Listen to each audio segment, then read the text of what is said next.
Export under GST. जी दोस्तों, आज मैं आपको बताने वाला हूँ किस तरह से ट्रीटमेंट करेंगे जीएसटी के अंदर एक्सपोर्ट जब हम करेंगे तो क्या क्या किन किन चीज़ों का ध्यान रखेंगे, किन किन बातों का ध्यान रखेंगे जब हम एक्सपोर्ट करेंगे। मेरा नाम है सूरज राजपूत, आप देख रहे हैं RTS professional study. So let's start.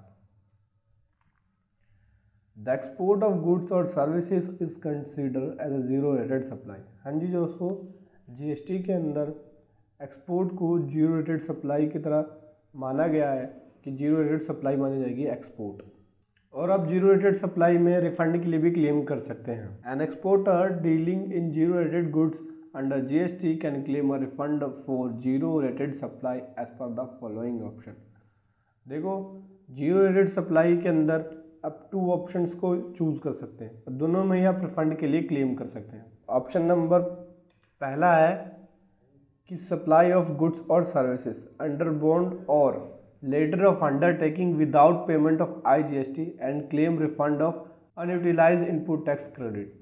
देखो, जब आप सप्लाई करेंगे तो बॉन्ड या लेटर ऑफ अंडरटेकिंग के अंदर करेंगे तो आपको बिना आईजीएसटी पेमेंट के सप्लाई कर सकते हैं। देखो, जब आप एक्सपोर्ट करेंगे तो इसके अंदर आईजीएसटी ही ट्रीट करेंगे, सीजीएसटी और एसजीएसटी नहीं, इसे इंटीग्रेटेड सप्लाई मानेंगे। इसीलिए पहले वाले ऑप्शन में अगर आप गुड्स एंड सर्विसेज को एक्सपोर्ट कर रहे हैं तो लेटर ऑफ अंडरटेकिंग ये बॉन्ड के अंडर में करेंगे तो आपको बिना पेमेंट, बिना आईजीएसटी के पेमेंट किए ही आप सप्लाई कर सकते हैं। और जो आपका इनपुट टैक्स क्रेडिट है, अनयूटिलाइज्ड इनपुट टैक्स क्रेडिट के लिए, रिफंड के लिए क्लेम कर सकते हैं। लेटर ऑफ अंडरटेकिंग और बॉन्ड की बात करूं तो ये आपको सेल टैक्स देती है, सेल टैक्स डिपार्टमेंट देती है। अब जीएसटी की साइट से भी आप लेटर ऑफ अंडरटेकिंग ले सकते हैं, वहाँ पे भी ऑप्शन आ चुका है, वहाँ से आप अप्लाई कर सकते हैं लेटर ऑफ अंडरटेकिंग के लिए। फिर ऑप्शन नंबर सेकंड की बात करूँ मैं तो सप्लाई ऑफ गुड्स और services by the United Nation और एम्बेसी और other agency oblique bodies as a specific in section 55 with payment of IGST. देखो, सेकंड वाले ऑप्शन में आईजीएसटी पेमेंट के साथ, मतलब पहले वाले ऑप्शन में तो बिना टैक्स के आप एक्सपोर्ट कर सकते हैं, दूसरे वाले ऑप्शन में टैक्स के साथ एक्सपोर्ट कर सकते हैं। बिना टैक्स में आप unutilised input tax credit claim कर सकते हैं, और टैक्स वाले में आप आईजीएसटी का रिफंड मिल जाएगा। आपको जो आप टैक्स लगाएंगे उसका आप रिफंड मिल जाएगा। तो आप सेकंड वाले ऑप्शन में अगर ट्रीट कर रहे हैं तो सेकंड वाले ऑप्शन में आपको गुड्स के ऊपर टैक्स लगाना होगा, आईजीएसटी लगाना होगा जितने की आप सप्लाई कर रहे हैं। गुड्स या सर्विसेज हो उसके ऊपर जितने की सप्लाई कर रहे हैं उसके ऊपर आपको आईजीएसटी लगाना होगा। बाद में आप उसको क्लेम कर सकते हैं, उसका रिफंड आपको मिल जाएगा आईजीएसटी का।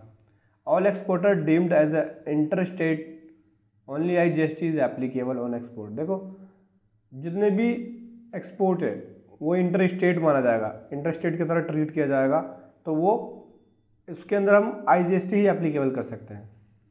ठीक है। अब जीरो रेट सप्लाई की बात करूं तो जीरो रेट सप्लाई क्या होता है। देखो, जीरो रेट सप्लाई जो होती है अकॉर्डिंग टू सेक्शन 16 का sub section 1 of the IGST act, zero rated supply means any of the following supply of goods और सर्विसेज और both namely export and SCZ supply. यहाँ पे सेक्शन 16 का sub section 1 में ऑफ आईजीएसटी एक्ट के अंदर zero rate supply के अंदर 2 चीज़ें रखी गई हैं, एक्सपोर्ट और SCZ supply. Zero rate supply एक ऐसी सप्लाई है जहाँ पे आप रिफंड के लिए क्लेम कर सकते हैं, जो भी टैक्स लगाते हैं आप। तो जीरो रेट सप्लाई के अंदर 2 चीज़ें रखी गई हैं, एक्सपोर्ट और एससीजेड सप्लाई। फिर इनपुट टैक्स क्रेडिट की बात करूँ मैं तो जीरो रेट सप्लाई ऐसी है जहाँ पे आप इनपुट टैक्स क्रेडिट अलाउ कर सकते हैं।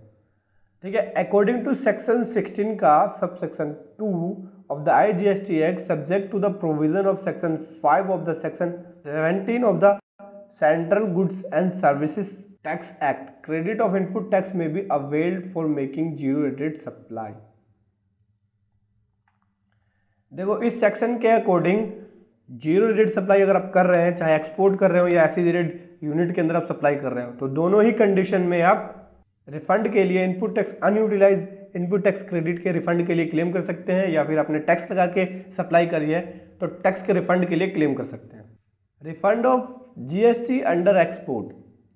Refund of ITC, refund of IGST. हाँ जी दोस्तों, अगर पहला आप ऑप्शन चूज करते हैं एक्सपोर्ट करने पे, पहले ऑप्शन के अंदर बिना टैक्स लगा के आप एक्सपोर्ट करते हैं तो आप अनयूटिलाइज इनपुट टैक्स क्रेडिट के लिए, रिफंड के लिए क्लेम कर सकते हैं।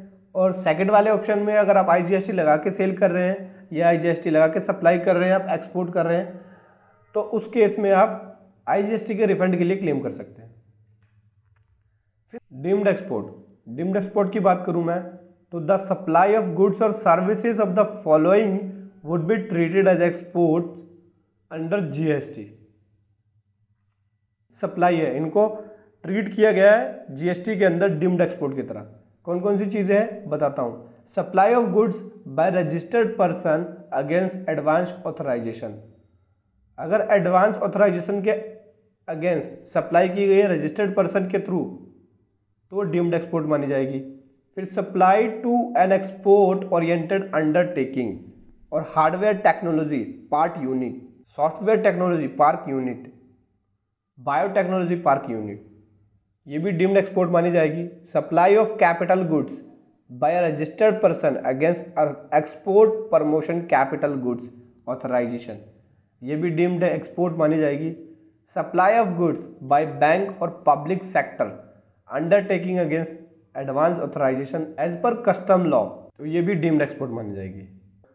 रिटर्न फाइलिंग की बात करूं मैं तो जीएसटी के अंदर नॉर्मली तरीके से डीम्ड एक्सपोर्ट की आप रिटर्न फाइल कर सकते हैं। फिर आता है रिफंड ऑन एक्सपोर्ट। एक्सपोर्ट के अंदर की बात करूं मैं तो रिफंड किस प्रकार से होगा, एक्सपोर्ट के अंदर क्या क्या कंडीशंस होंगी। तो there are some condition for successful claiming of refund of IGST paid on export. जो आपने आईजीएसटी पेड किया है तो उस पर आप किस तरह से रिफंड के लिए क्लेम करेंगे, क्या क्या कंडीशन होगी। Condition number first, mention zero rate supply in GSTR 3B। आपको zero rate supply GSTR 3B में मेंशन करना होगा। Detail of shipping bill and invoice provided in table 6A of GSTR should match. आपको shipping bill जब आप export करेंगे IGST लगा के तो आपको एक शिपिंग बिल मिलेगा, उस शिपिंग बिल की डिटेल आप जीएसटीआर 1 भरेंगे तो उसके अंदर टेबल 6 है, उसके अंदर शो करना होगा, आपको शिपिंग बिल की सारी डिटेल भरनी होगी। ठीक है, उसके बाद थर्ड ऑप्शन है the IGST amount mention in GSTR 3B is equal और more than IGST mention in table 6 of GSTR 1। देखो टेबल 6A के अंदर जीएसटीआर 1 वाले रिटर्न में आपको जितना अमाउंट मेंशन करेंगे उतना अमाउंट आपकी 3B में होना चाहिए। मान लो आपने 3B में कम मेंशन कर दिया तो R1 में आपको उतनी ही मेंशन करनी पड़ेगी जितना एक्चुअल बनता है, तब आप रिफंड के लिए क्लेम कर सकते हैं। Thank you so much. Video कैसा लगा आप जरूर बताएं। हमारे चैनल को सब्सक्राइब करना ना भूलें। हमारे चैनल पर आपको जीएसटी से रिलेटेड सारी वीडियो मिलेगी, टैली से रिलेटेड सारी वीडियो मिलेगी। Thank you so much.